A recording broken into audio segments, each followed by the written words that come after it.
Welcome to our live webinar titled Treating MDS in Young Adults.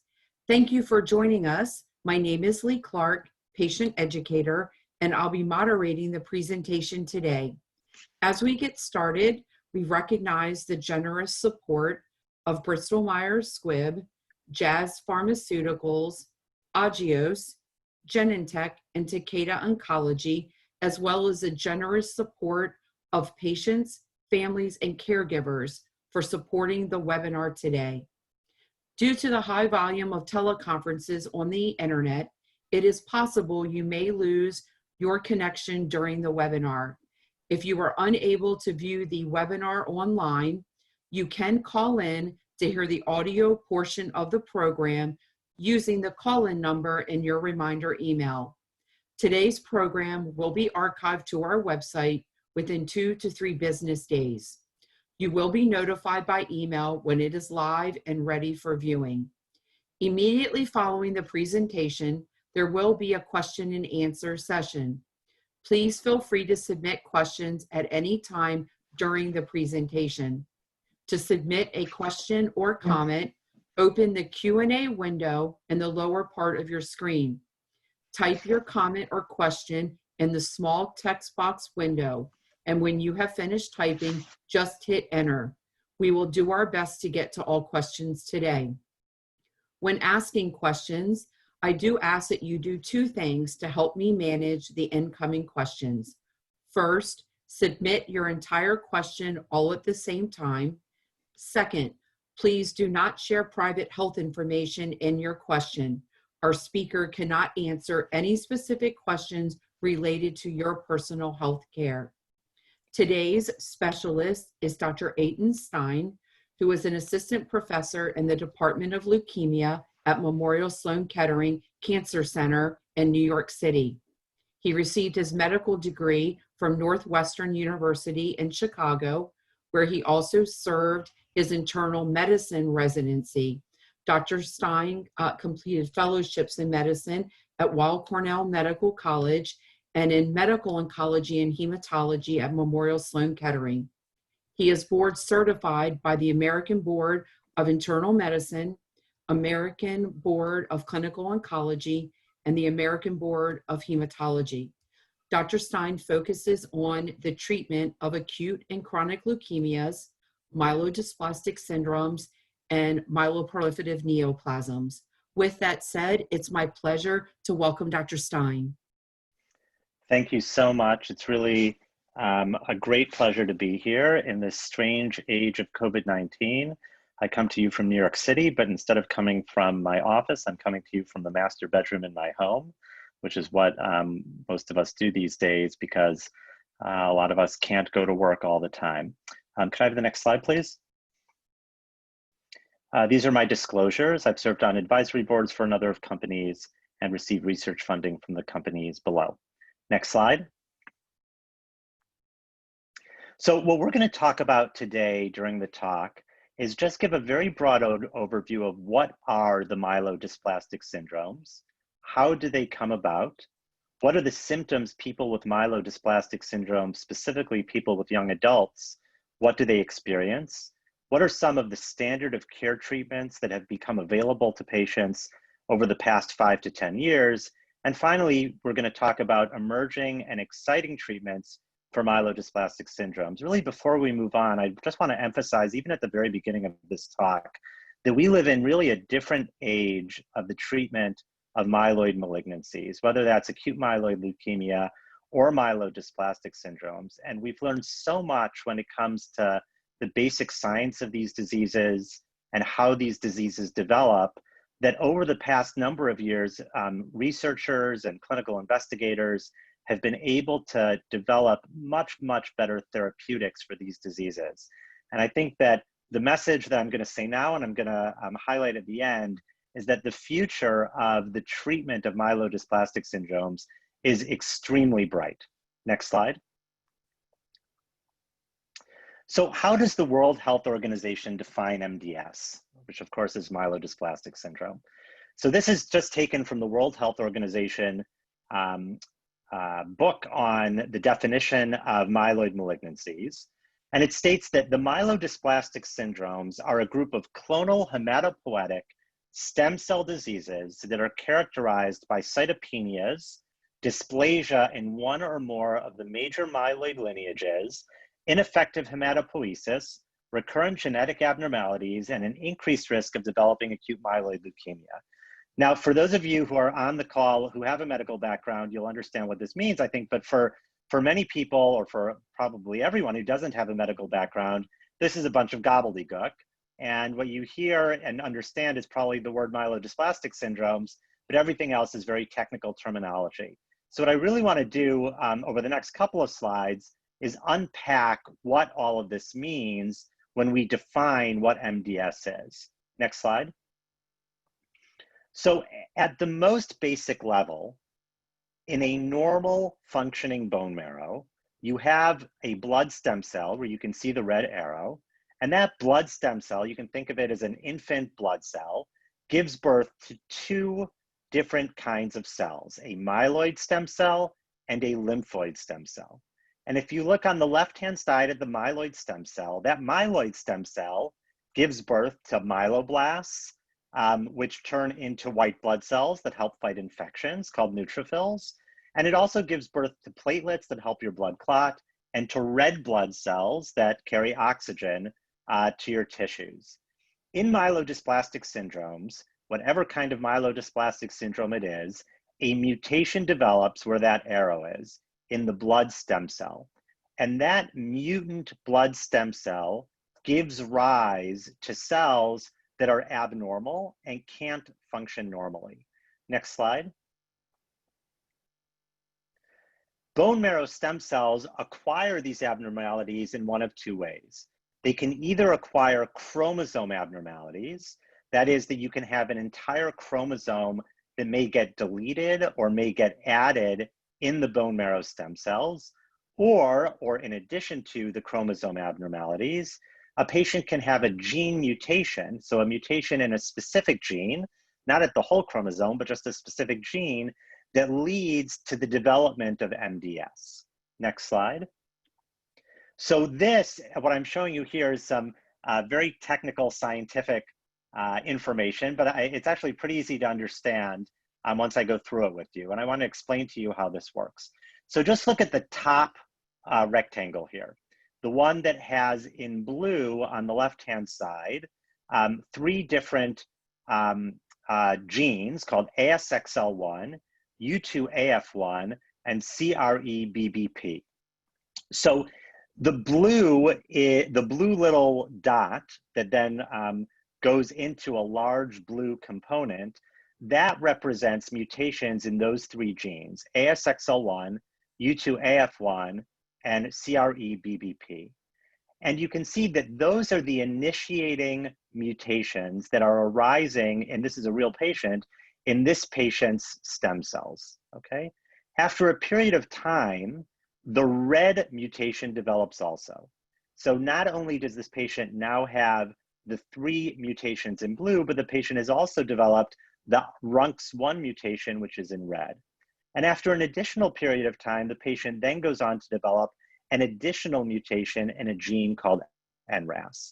So this is just an example of how what happens is that a founder mutation occurs in the blood stem cells, or perhaps more than one founder mutation, and then that blood stem cell is unstable. Stem cells don't like having mutations. And once it has those original mutations, it gives the cell the capacity to develop new mutations, which can lead to the clinical manifestations of myelodysplastic syndrome.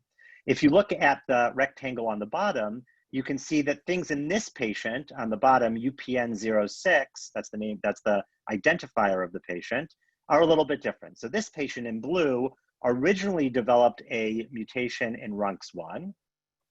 The patient subsequently, over another couple of years, went on to develop an additional copy of chromosome 21 and a mutation in ASXL2. And finally, in the green, you can see that after more time, the patient developed a mutation in NRAS and addition of chromosome 8. That's what that +8 means. And the other thing you can tell, in addition to how mutations develop and how they develop over time is that there tend to be mutations that are what we call founder mutations. So those are the mutations in blue that are the very first mutations to occur in the stem cell. And then there are later mutations that occur as time goes on.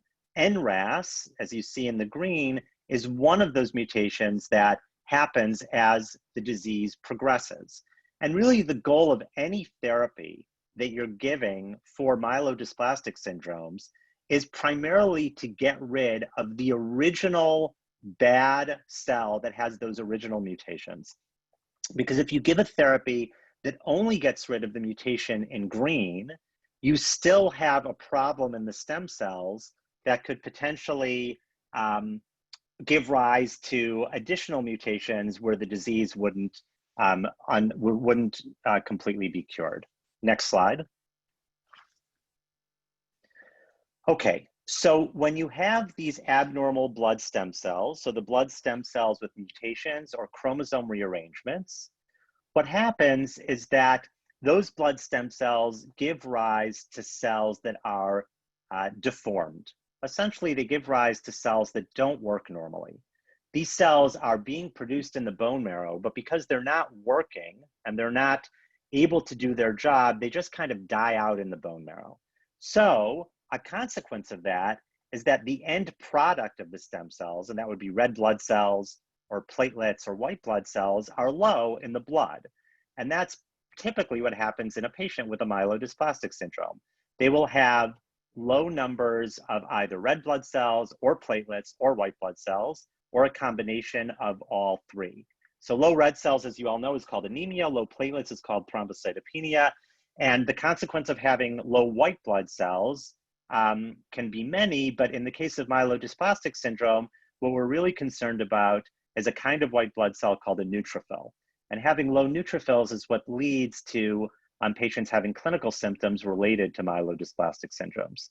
Next slide. Okay, the other hallmark of myelodysplastic syndromes is dysplasia, right? So the word dysplastic comes from the word dysplasia. Dysplasia means irregular looking or malformed. And what I put in here are some photomicrographs actually taken from a microscope looking at dysplastic cells. Now, if you've never looked at this before, it's hard to know what's normal and what's abnormal, so I'm just going to show you what's normal and what's abnormal. So on the left-hand side, what you see here are the little red discs. Those are red blood cells. Okay, and a normal red blood cell looks like that little red disc. You can see some of those red blood cells have a little bit of what's called central pallor. They have a little bit of a white area in the middle of the red blood cell. That's normal. And then you see on the left-hand side this really big purple cell with a blue nucleus. So that is a dysplastic red blood cell. And that's because red blood cells are not supposed to have a nucleus. Red blood cells are supposed to get rid of their nucleus before they leave their bone marrow and when they get into the bloodstream. And this is an example of a dysplastic red blood cell. And this dysplastic red blood cell, you can imagine if you had many of these dysplastic red blood cells, they wouldn't be able to do their job correctly and effectively carry oxygen. On the right-hand side, you see examples of what's called a neutrophil. So this is the white blood cell I was telling you about. So on the right-hand side on the top, that is a normal neutrophil. And what you can see is that there are sort of, the purple part is the cytoplasm. And then you see sort of this dark purple or sort of dark blue area that has 3 lobes. That is the nucleus. And a normal neutrophil will have 3 to 4 nuclei. And they're connected, you can see, by maybe a little strand of purple. In the bottom photomicrograph, that's a dysplastic neutrophil. So if you look closely, you can really tell that that neutrophil doesn't really look anything like the neutrophil above it. And that neutrophil is abnormal. That abnormal neutrophil, number one, might not make it out into the bloodstream and be able to do its job. And number two, because the neutrophil is abnormal, even if it gets into the bloodstream, it may not be able to effectively fight infection. So that's what dysplasia is. So far what we've talked about is that you get mutations in the bone marrow stem cells that lead to the development of dysplasia, showing these abnormal red cells, these abnormal neutrophils, and something I didn't put in here, these abnormal baby platelet cells. Next slide. In addition, in myelodysplastic syndromes, it's not only that the blood stem cells develop dysplasia and can't work correctly. At advanced phases of myelodysplastic syndromes, you can get an increased number of immature blood cells called myeloblasts. And I put a red arrow at the myeloblast stage there. So when you have between 5 and 19% myeloblasts in the bone marrow or in the blood, that is considered myelodysplastic syndrome. When you have over 20% or over myeloblasts in the bone marrow or the blood, that's when the disease has changed to a different disease called acute myeloid leukemia. Now, I think a very important point is that the number that we give where we make this cutoff between having acute myeloid leukemia and having myelodysplastic syndrome is a little bit arbitrary. So in the sense that someone who comes into my office and has 18% myeloblasts in their bone marrow, and then if I see a patient the next day who comes into my office and they've got 22% myeloblasts, I think they really have the same disease. Even though we call one of them leukemia and we call one of them MDS, I don't really think there's a huge difference in how that disease behaves. What defines how aggressive the disease is going to be is the biology of the disease, and the biology is dictated by the chromosome abnormalities and the mutations that are found in the blood stem cells. Okay, next slide. So when you're a pathologist, one of the things, I'm not a pathologist, I'm a hematologist and oncologist, but when you're a pathologist, one of the things pathologists like to do is they like to look at stuff under the microscope, and they like to see, and they like to sort of see how things look the same and see how things look different and classify things into groups. So you can imagine if you're like sitting in a baseball stadium, not that we ever go to baseball stadiums anymore in COVID, let's say you're sitting, I grew up in Chicago, I used to go to Wrigley Field and watch Cubs games. And, I might look out into the, I never sat in the bleachers, I always sat on the first base line. I'd look out into the bleachers and you'd see sort of a sea of people.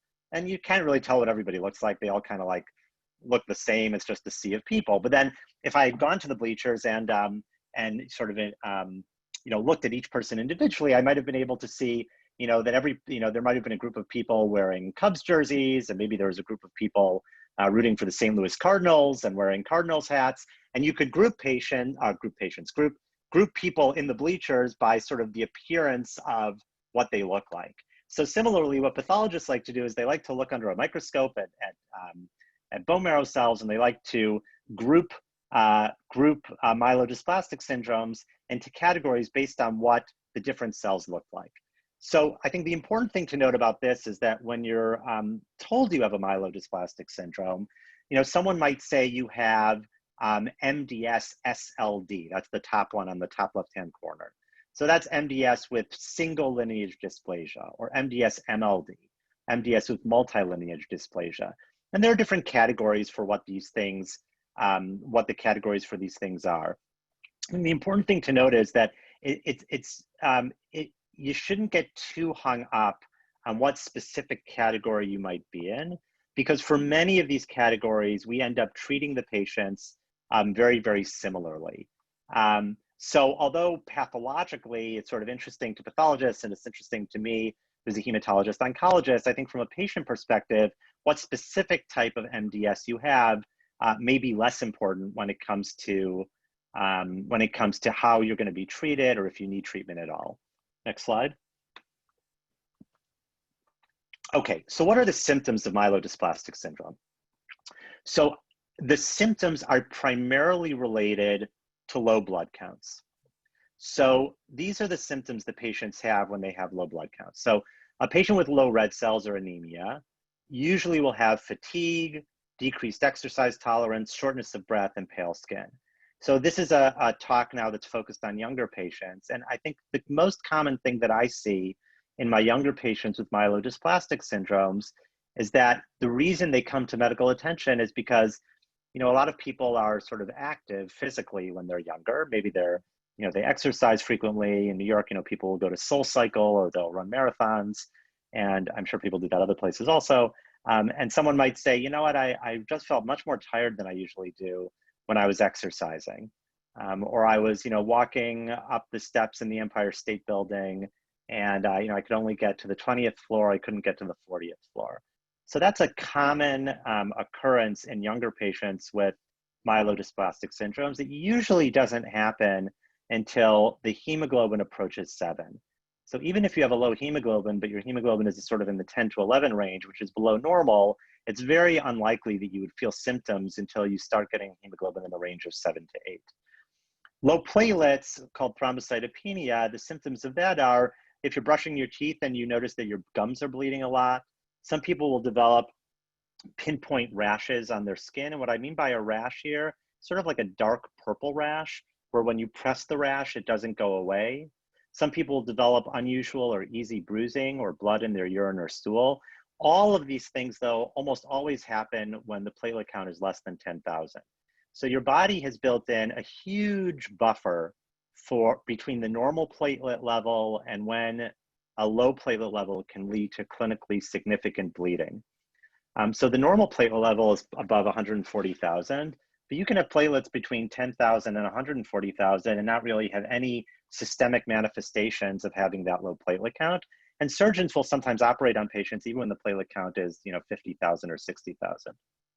And finally, the other symptom that can be caused is from neutropenia. That's having low neutrophils, which are those white blood cells that are infection fighting. Usually to have the symptoms, which tend to be recurrent infections, fevers, and pneumonia, it's usually when your neutrophils are 0.5 or less. Some people will talk about an absolute neutrophil count of 500 or less. It's really the same thing. It's just where you put the decimal point. And I think the important point here is that we're not talking about the kind of infections where you have a cold and you have recurrent colds over over the course of a winter. The kinds of infections that people get with low neutrophils are sort of serious pneumonias, high fevers, and other infections that would be difficult to ignore and don't go away in your typical 7 to 10-day time frame. Next slide. Okay, so how do we diagnose myelodysplastic syndrome? So the way it's diagnosed is by doing a bone marrow aspirate and a bone marrow biopsy. And this is just a nice little picture of how one does a bone marrow biopsy. Some of you may have experienced this, some of you maybe haven't. And essentially what happens is that we ask the patient to lie down on a table. We numb up their hip with a little bit of lidocaine or a Novocaine equivalent. We then put the needle, which you can see, which is sort of a thick needle, through the skin into the bone. And you can see in the bone that there's some red areas. That's sort of the liquid part of the marrow and that's the aspirate. So you suck out a little bit of the aspirate, you put that on a microscope slide to take a look at it. And then you also take out a little chip of bone, and that's called the bone marrow biopsy. And what those two procedures do is they tell you whether a patient has MDS or not. What I mean by that is that the pathologist is taking those slides that they've created, looking at them under a microscope and saying, do these cells look like they have dysplasia, like we talked about before? And do these cells look like they have too many blasts, between 5 and 19% blasts? The other things that we do is that from the aspirate, we also do a chromosome analysis and a gene mutation analysis. And the reason we do that is because the chromosome analysis and the gene mutation analysis provide really important prognostic information of how a patient might do if they don't get any treatment, or how a patient might do respond to certain treatments that we'll talk about in a second. So the important point here is that the bone marrow aspirate and the bone marrow biopsy are for the purposes of just diagnosing whether the patient has MDS or not. And the chromosome analysis and the gene mutation analysis are important for figuring out prognosis and figuring out the appropriate therapy for the patient. Typically, when a patient has a bone marrow aspirate and biopsy, it's done with local anesthesia. There are a number of places, including where I am at Memorial Sloan Kettering, for patients who are concerned about pain or may have had a bad experience with a bone marrow biopsy before, where it can be done under conscious sedation, sort of giving treatment similar to, or giving anesthesia similar to what's given before undergoing something like a colonoscopy. Okay, so how do we prognosticate how a patient might do when they have myelodysplastic syndrome? So there have been another number of of criteria that have been developed. The most popular one is what's called the Revised International Prognostic Scoring System. And what the Revised International Prognostic Scoring System does is it looks at the patient's cytogenetics. That's they're doing a chromosome analysis of their bone marrow cells, looking at the percentage of bone marrow blasts, looking at the hemoglobin, I'm reading on the left-hand column, looking at the platelets and looking at the absolute neutrophil count. And then depending on how many bone marrow blasts they have, how much hemoglobin they have, how many platelets they have, how many neutrophils they have, you assign a score to the patient. In addition, certain chromosome abnormalities are considered good, certain chromosome abnormalities are considered bad. So on that top row where it says cytogenetics, a patient might have very good cytogenetics or they might have very poor cytogenetics. You get more points if you have very poor, you get less points if you have very good. So for example, you might take a patient who has very poor cytogenetics, they would get 4 for the cytogenetics, they might have greater than 10% blasts, they would get a 3 for having greater than 10% blasts. That would put their score at 7, and that's, as you'll see in the next slide, that's a high risk score.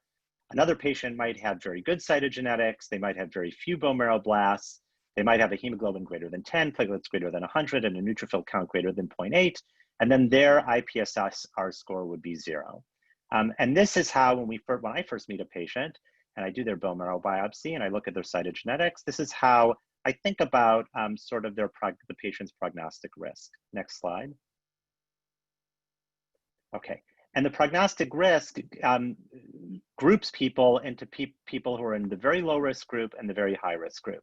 So if you look at the second column from the left, the IPSS-R score, you can see that patients who have a score of less than or equal to 1.5 are in the very low risk group, patients who have greater than 6 are in the very high risk group, and then in between, you're either low, intermediate, or high. So I think something that is extremely important that I can't emphasize enough about the IPSS-R is that when they developed the IPSS-R and they were looking at the survival of patients based on IPSS-R score, these was all done in patients who did not get any treatment for their MDS aside from blood transfusions. So all of this data is derived from a time when we did not have effective treatments for myelodysplastic syndrome. So a lot of times a patient will come into me and they'll be understandably upset because I'll say, your IPSS-R, or they'll say, what's my IPSS-R? And I'll say, you're in the high risk group. And they'll say, what does that mean? And I might explain to them what that means in the IPSS-R system, but that's what it means if the patient did not get any treatment at all, and they were just watched and given transfusions if they needed them. The IPSS-R may be able to be modified, meaning the results may be much better when you can give people effective therapy for their myelodysplastic syndrome. So again, the important point here is that the IPSS-R describes the natural evolution of MDS without giving any treatment aside from transfusions. All of the treatments we have now are aimed at making the results of the IPSS-R better than what they are if you don't give any treatment. Next slide. So how do we modify disease risk and how do we treat MDS? So if you have very low or low risk disease, sometimes patients don't need to be treated at all. Sometimes the patient's blood counts are really quite almost normal, and you can just observe the patient and they don't need any treatment. Sometimes a patient might just have anemia.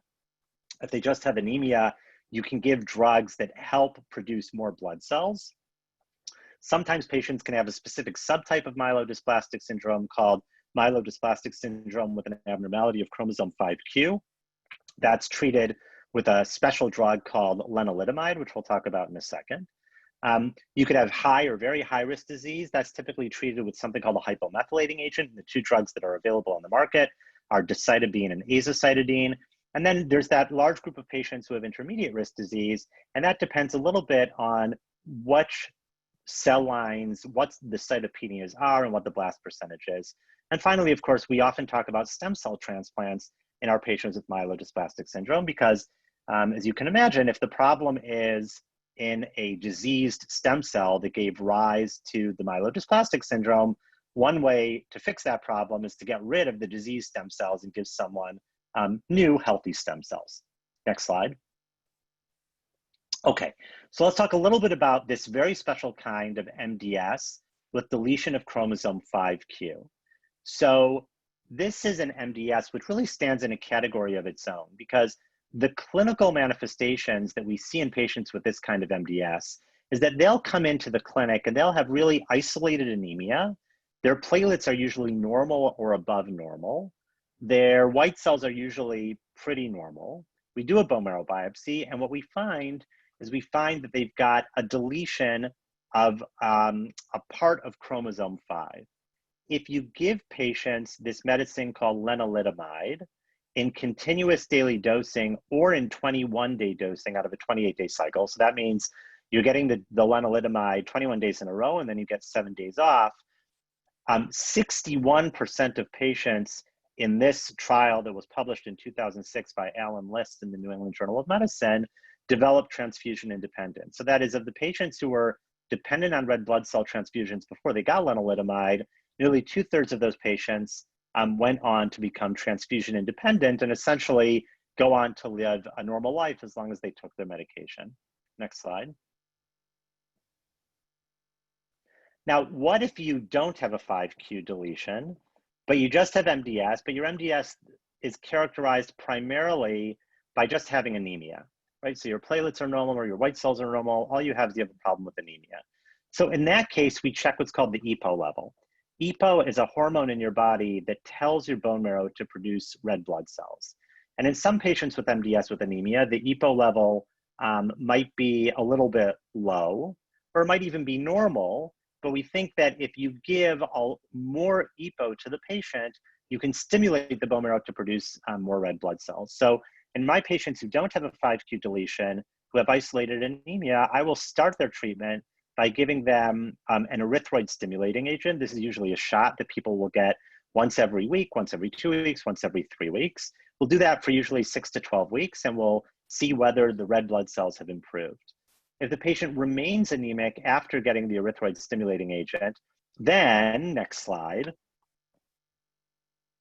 there are really 2 options of what you can do. If the patient has a kind of MDS called MDS with ringed sideroblasts, which is found on the left-hand side, there's a new drug that was just approved by the FDA called luspatercept. That's the generic name of the drug. The trade name, unfortunately, I can't pronounce, so I'm just going to call it luspatercept. So in patients who get luspatercept, who have this very special kind of MDS called MDS with ringed sideroblasts, what you can see in the study that was done on the left-hand side is that those patients who got luspatercept in blue compared to patients who just got placebo had a significant increase in their ability to become transfusion independent. So, for example, at 8 weeks, 38% of patients who received luspatercept were transfusion independent, compared to only 13% of patients who received placebo. So that's the left-hand side. What if you don't have MDS with ringed sideroblasts? What if you just have MDS without ringed sideroblasts? Well, remember that lenalidomide I told you about for patients with deletion 5q? It seems to be that if you give lenalidomide to patients with erythroid stimulating agents, you can actually get the erythroid stimulating agents and the lenalidomide to work together, to work synergistically to improve patients' anemia. So if you have a patient who had anemia, you gave them an erythroid stimulating agent, it didn't work. Then what I do is I add on lenalidomide. And in those patients, where you add on lenalidomide, you get a response in about 40% of patients, compared to that if you just gave lenalidomide alone, you would only get a response in about 23% of patients. The only thing I would say here is that one of the side effects of lenalidomide is that it can lower your platelets. So this is not a good treatment option for patients who have low platelets to begin with. So what about patients with high or very high risk myelodysplastic syndromes? Those patients, the standard of care now is to give one of the hypomethylating agents, either 5-azacitidine or discytidine. That's based on the left-hand side on a clinical trial that was done. They randomly assigned 350 patients in a 1-to-1 fashion to receive either azacitidine or to receive what we call conventional care. And that was basically your doctor could decide what they wanted to treat you with. And the long and short of this study, if you move on to the next slide, is that there is a statistically significant benefit to using hypomethylating agents in patients with high or very high risk myelodysplastic syndromes, with a survival benefit as shown in the blue curve compared to those patients who received conventional care regimens. So that is really, this has become the standard of care because of this survival curve here, showing the patients who receive azacitidine live longer than patients who don't receive azacitidine for high or very high risk myelodysplastic syndromes. Next slide. What about a stem cell transplant? So that's like the topic of a whole talk in and of itself. So I'm not gonna spend a huge amount of time on this. I'm really just gonna spend one slide on it. But I think the important point to note is what I mentioned earlier, which is that if the problem is a disease of the stem cells, you could potentially get new stem cells that can cure the problem. So how does that work? So basically what happens is that you get very strong chemotherapy to wipe out the stem cells in the patient's diseased bone marrow. You then find a donor who is willing to donate their own stem cells. We could talk about how that's done if anyone's interested during the question and answer session. Those stem cells get given to the recipient, to the patient who just got the chemotherapy with myelodysplastic syndrome. Those stem cells set up shop in the bone marrow of the patient, and they produce a new healthy blood system for the patient.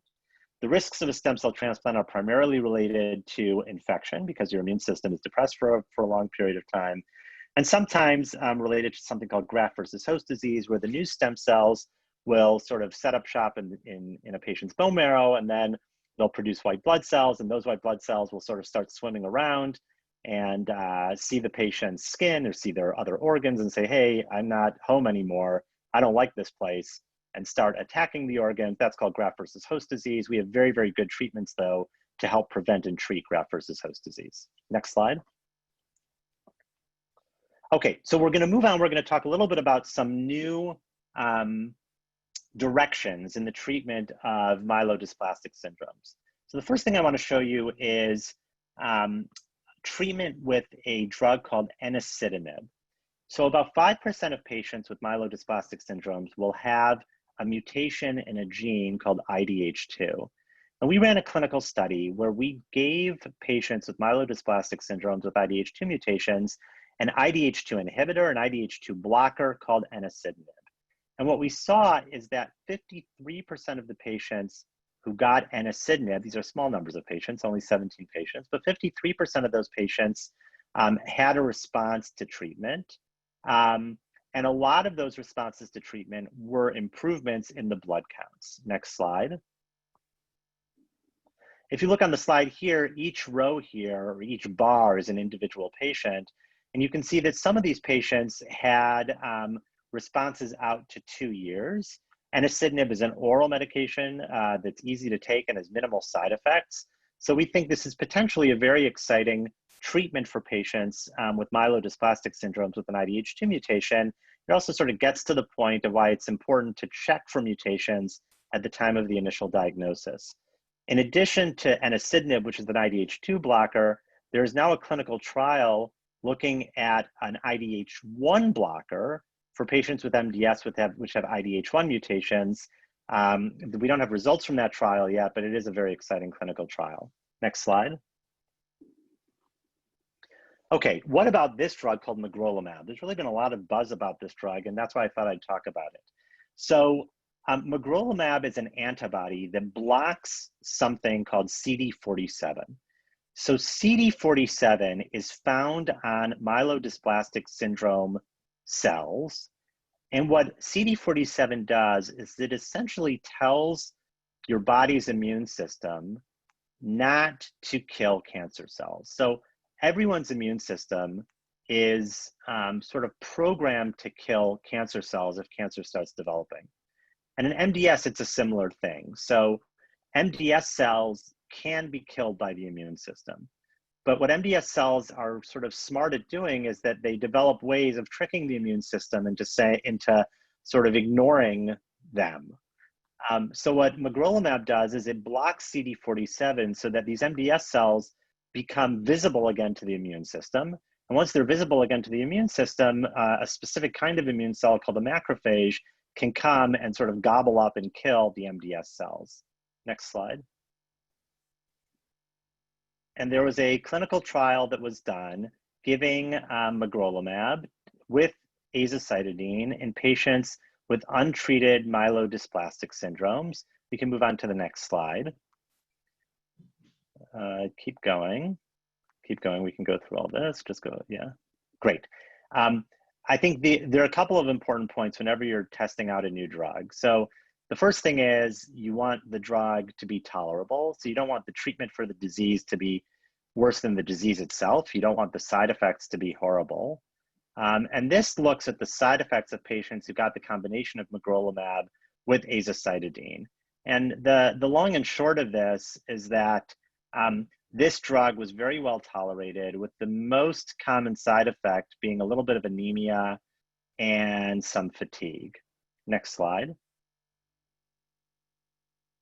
If you look here at the changes in the neutrophils and the changes in the platelets of patients who received the treatment, what you can see on the slides is that the neutrophils go up and the platelets go up. Next slide.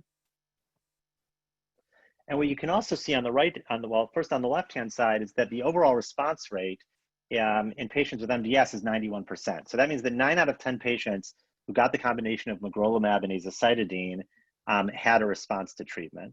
Of those, 42% of patients had a true complete remission, and then there were other patients who had an improvement in their blood counts without having a true complete remission. On the right-hand side, it just shows you sort of the magnitude of the decrease in the bone marrow blasts, and you can see that the vast majority of patients have a very, very high percentage of decrease in the bone marrow blasts. Next slide.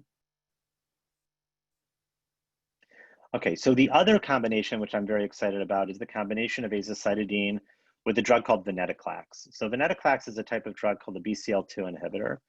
And the role of BCL2 in MDS cells is to keep the cell alive. So if you have too much BCL2, that MDS cell isn't going to die. So when you block BCL2, what that does is it allows the cell to realize that it's abnormal, right? So cells don't like being abnormal. Cells that are abnormal want to die. So by blocking BCL2, it sort of informs the MDS cell, hey, I'm not normal, I shouldn't be here. And then that MDS cell just kind of like kills itself, basically, which is obviously a good thing if you want to get rid of MDS. So this is a clinical trial looking at the combination of the hypomethylating agent azacitidine with Venetoclax.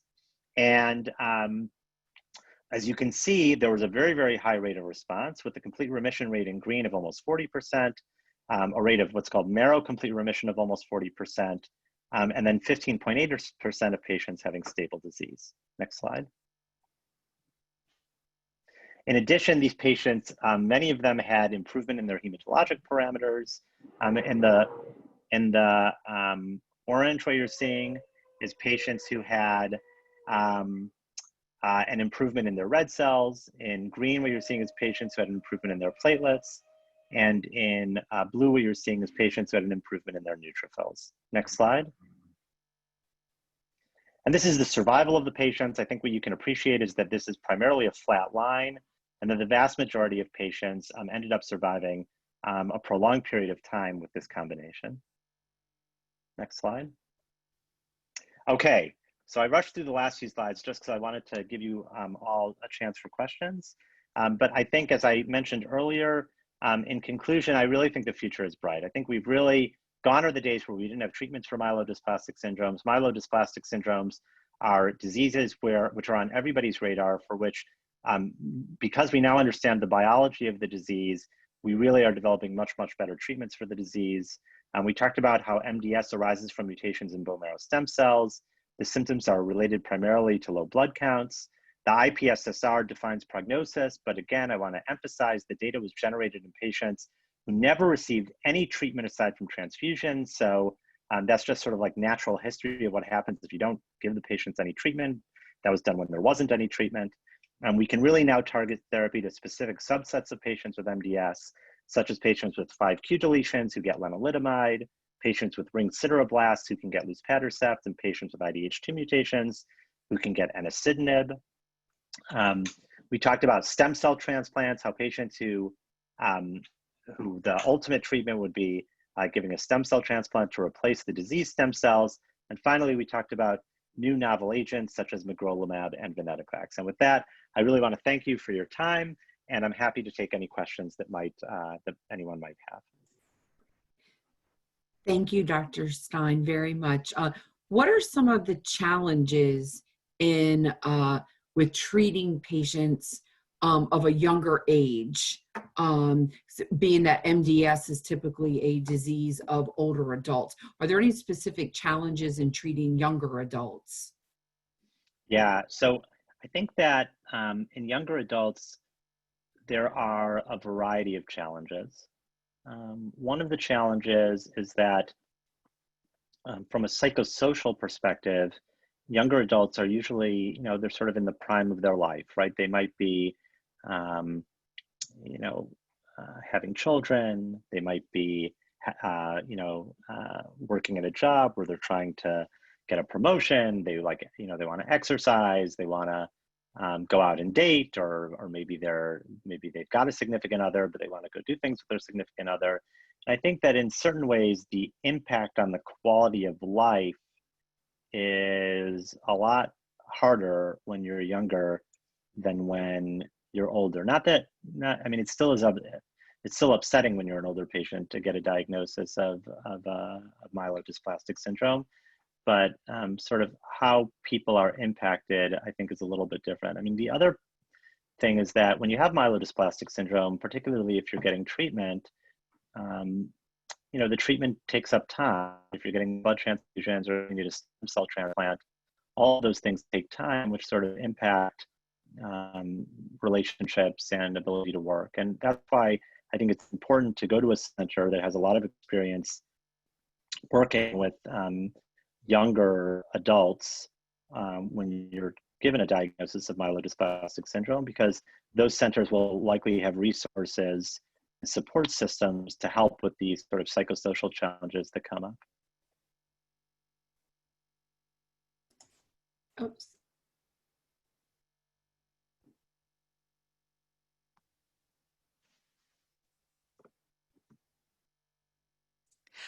Our next question comes from... Sorry.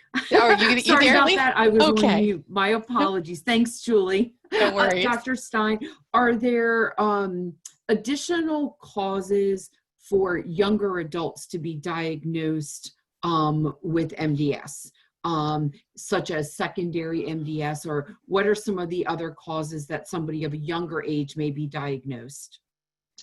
Yeah, so I think that's a good question, and we didn't touch upon it, but I do think it's important to bring up. So it really depends on how young the young patient is.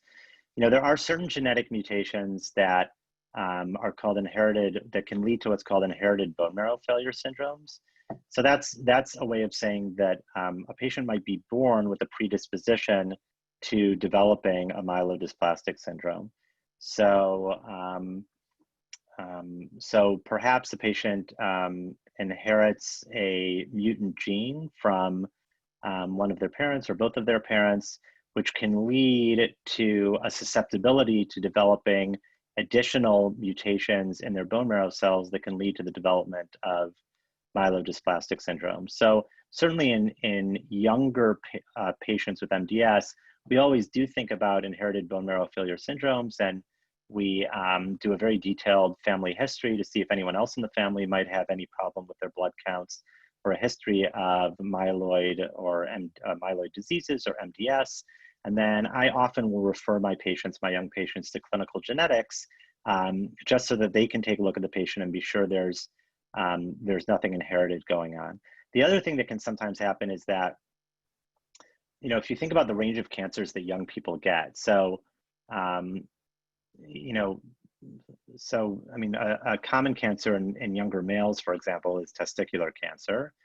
And patients will get chemotherapy for testicular cancer, or some patients will get chemotherapy for testicular cancers. There are other cancers that sometimes arise in younger people, and they might get chemotherapy or radiation for those cancers.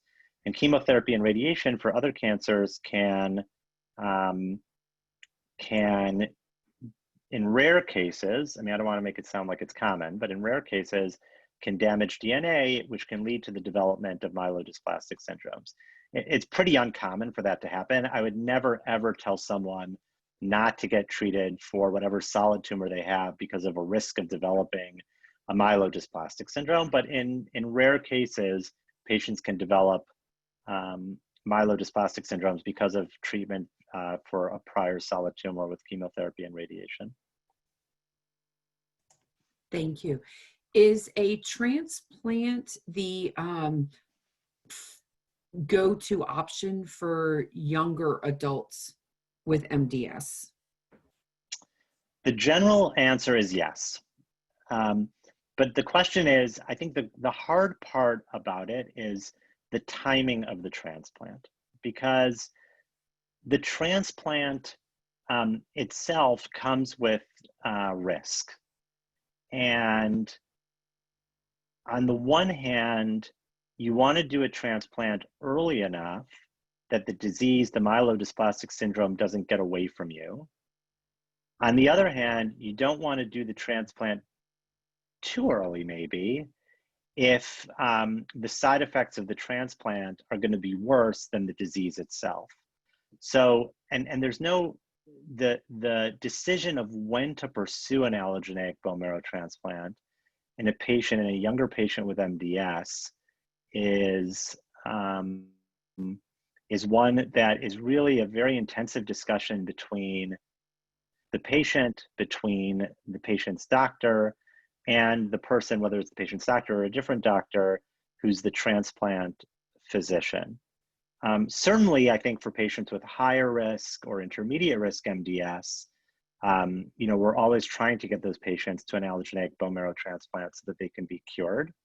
I think the question of timing comes up more often in a patient with sort of very low risk MDS, and when exactly you pull the trigger on moving towards an allogeneic bone marrow transplant.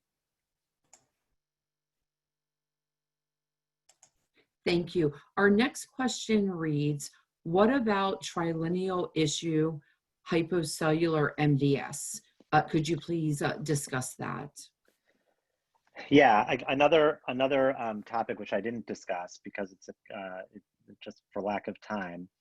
So hypocellular MDS is sort of a complicated entity where not only do you have dysplasia, like we talked about, sort of cells that look deformed, but also you have not that much going on in your bone marrow. You just don't have that many cells in your bone marrow that are being produced. And it really overlaps a little bit with a different disease and related disease called aplastic anemia. So aplastic anemia is a disease where your immune system attacks your bone marrow stem cells. And when a patient does have hypocellular MDS, one of the treatments we sometimes think about giving them is immunosuppressive therapy, because I talked about before that sometimes the immune system, in a normal functioning person, the immune system tries to kill the MDS cells, but your immune system can get overactivated and can also lead to this hypocellular bone marrow. And in those patients, of whom it's pretty rare, I mean, it's really quite rare, but in those patients, we do sometimes think about giving immunosuppressive medication to sort of deactivate the immune system to stop killing the bone marrow cells. And ultimately in those patients, especially when they're younger, we try to move them as quickly as possible to a bone marrow transplant.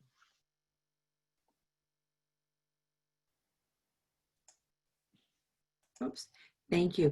With flu season coming, is it something that is recommended for patients with MDS to receive a flu shot? Yes, everyone should get a flu shot, unless you have some extreme contraindication to getting a flu shot, like you got a flu shot before and you developed anaphylaxis from the flu shot. Everyone should get a flu shot. Everyone should get a flu shot, especially this year. Everyone should get a flu shot. And that is because the last thing anyone wants is to have both influenza and COVID at the same time. And I mean, the other thing that comes up is that if the hospitals are overrun with patients with flu, there won't be as much bandwidth to take care of the patients with COVID. So it's very crucial that everyone gets a flu shot. Thank you so much, Dr. Stein, for sharing your time and your expertise with all of us today. If you would like to watch this webinar again at a later time, it will be available on our website within 2 to 3 business days. If you have any additional questions, you can send it to us anytime in 3 ways. Send an email to help@aamds.org, call our helpline at 800-747-2820, extension 2, or submit your question on our Facebook page. On behalf of the Aplastic Anemia and MDS International Foundation, thank you for joining us today, making us your resource of choice for information on bone marrow failure diseases. The AAMDS-IF Medical Advisory Board and team are here to support you and your family as we have done for the past 36 years. This concludes today's program. Thank you, Dr. Stein. Thanks.